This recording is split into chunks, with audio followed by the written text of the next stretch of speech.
Hey, welcome back to Friday's Tipping Postcast. We've covered the action at Newbury and now we're going to move on to the summer jumps at Market Rasen. Frank, are we a fan of the summer jumps? I love all jumps racing, yeah. Good. I'm a fan of it. No, I'm saying that, I do find pricing Hexham in the summer quite tricky, but other than that, yeah. Yeah, what about you, Brendan? Are you, siding with the pessimists or are you a good fan of the jumps in the summer months? No, I take a break from the jumps during the summer months. Oh, no, never can take a break from the jumps. They're the best. What about you, Stu? I'll bet on anything. Simple as, right.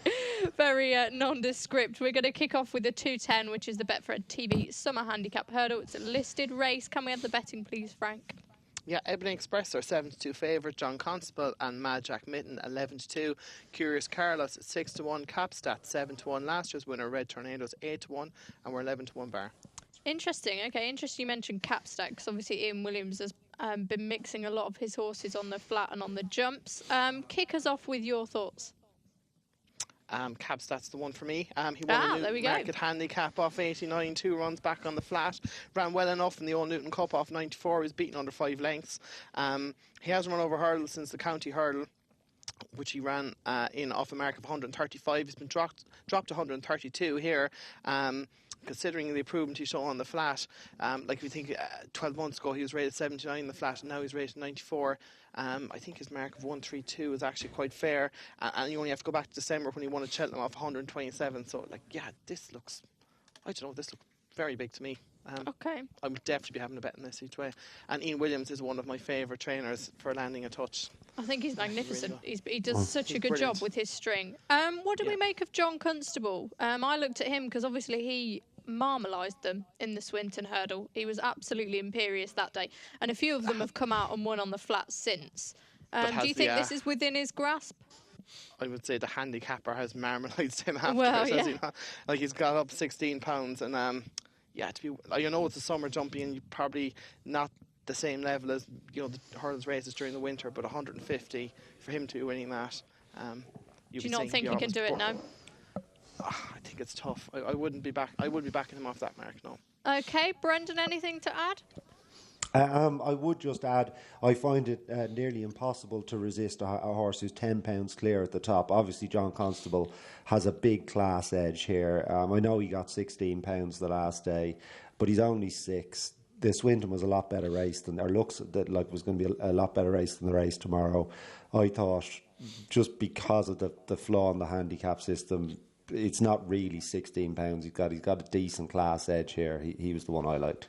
Yeah, he really put that race to bed, didn't he? Last time out, I think I could agree with you there. Stu, anything to add? Do you fancy John Constable or something else? I mean, I must have backed John Constable on every single one of his previous starts to winning. He's one of those horses, and isn't deserted him when he hacked up in the Swinton. So I will be avoiding him to bite my nose off to spite my face.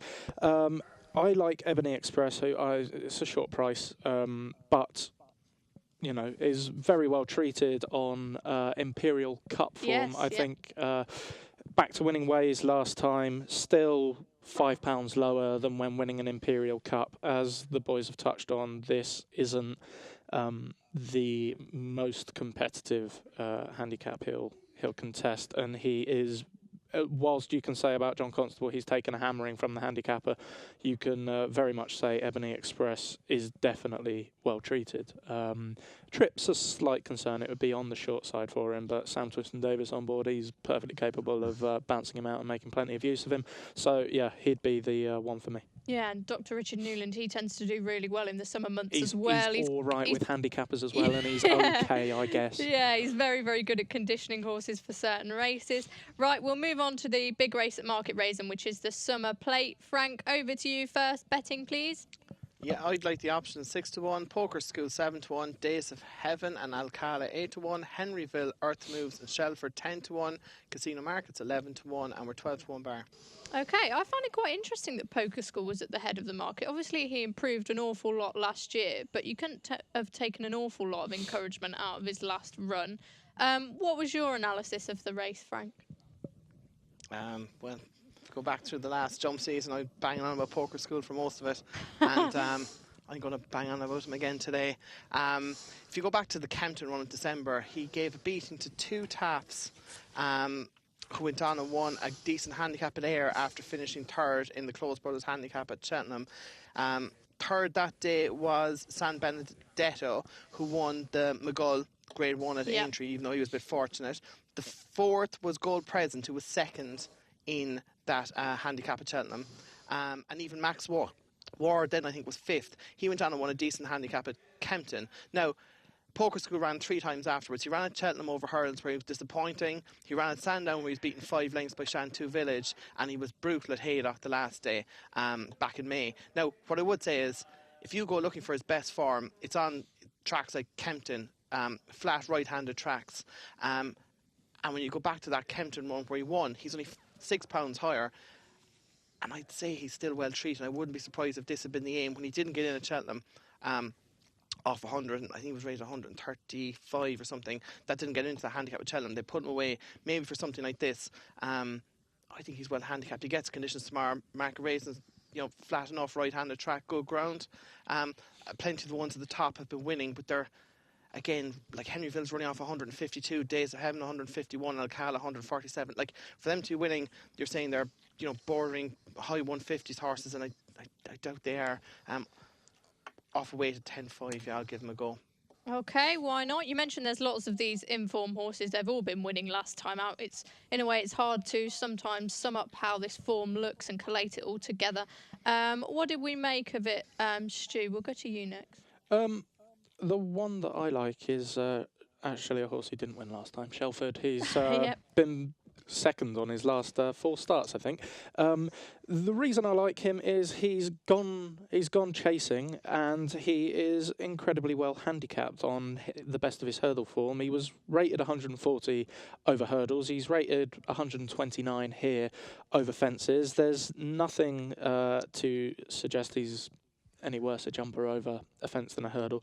He's came out, he won his first chase start, impressive. He was odds on that day, and then he's sort of been second in a good few races, running well, and sort of, I would argue, learning his trade for a race like this. And off a mark of 129, I think he jumped out at me, and at a double figure price, he's one I'll be backing. Yeah, he's been running in France a fair bit. I think they've campaigned him very cleverly, and obviously with the Skeltons, he'll be one to keep an eye on. Brendan, over to you next. Excuse me. I had to go and look at some videos because I hadn't seen a lot of these horses running. Obviously, the Days of Heaven was the one I was very taken with. He's a particularly good jumper, and I get the sense he's keeping a little bit to himself. He's always been a quirky old sod, hasn't he?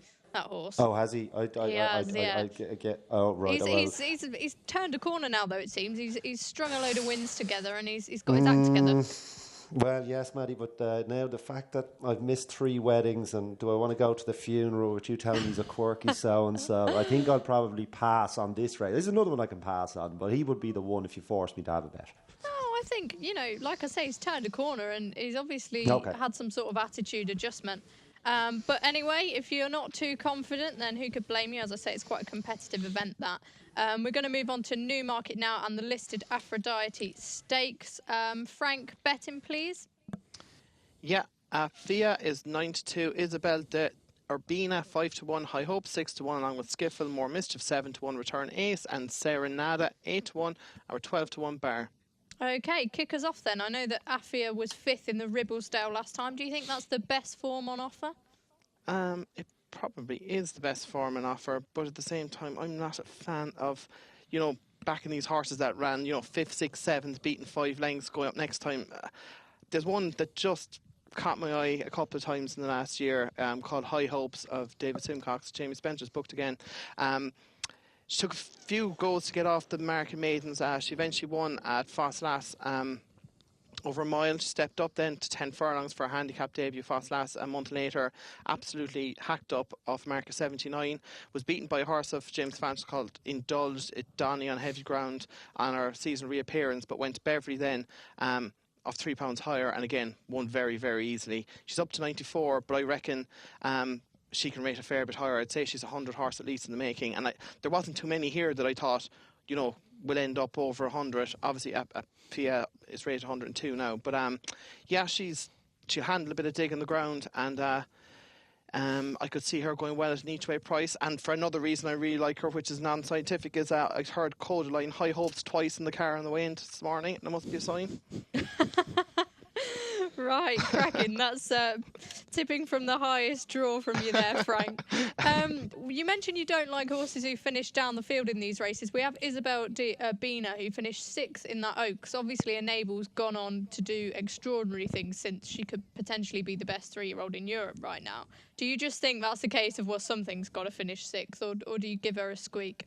It's like, if it's the case that, they get hampered in the run or there's some excuse, then yeah, I can overlook that. But sometimes when they finish, like, she's 6th beating 18.5 lengths, like, that's it's too far. If she was 6th beating 4 lengths. I mean, she was only 3 lengths behind Coronet, who's gone on to. There we are, yeah.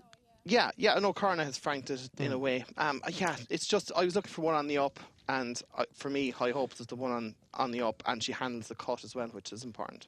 Okay. But, yeah, it's not a race again I have great confidence in. Come on, we want some confidence. Brendan, have you got anything that really takes your eye here? No. Come on, you've got to give me something. At least just pretend. I have something. In an ordinary race, I think that if the skiffle that won in Goodwood, when she looked such an exciting filly, turns up, I think she's the best filly in the race. And I'd never have any problem backing an Appleby horse off a break. Some of them seem to be at their very best off a break. But things have gone seriously awry since Goodwood. But if they've somehow managed to get her back, Skiffle will be the one for me. Well, if you look how Wahida ran the other day, you'd have to have some confidence in her coming back. I mean, when she won that race at Goodwood, I think she beat the Black Princess, who obviously has gone on to win group races since and has proved herself very capable. Stu, what do you make of it? Any agreements with the other panellists? I like going after these two boys because High Hopes was the horse that I fancy. So I'll just say, I think you're just nicking theirs. Everything that Frank said. Go back and listen to that. I don't need to repeat it. And Skiffle was the one who I looked at and thought, there is the potential there for. I wouldn't be touching her because I do not like the way she's behaved since Goodwood. I think she's gone, but there is the possibility there. But yeah, High Hopes was the horse I came down on the side of. I like the Spencer Simcock hookup. It's always a good sign.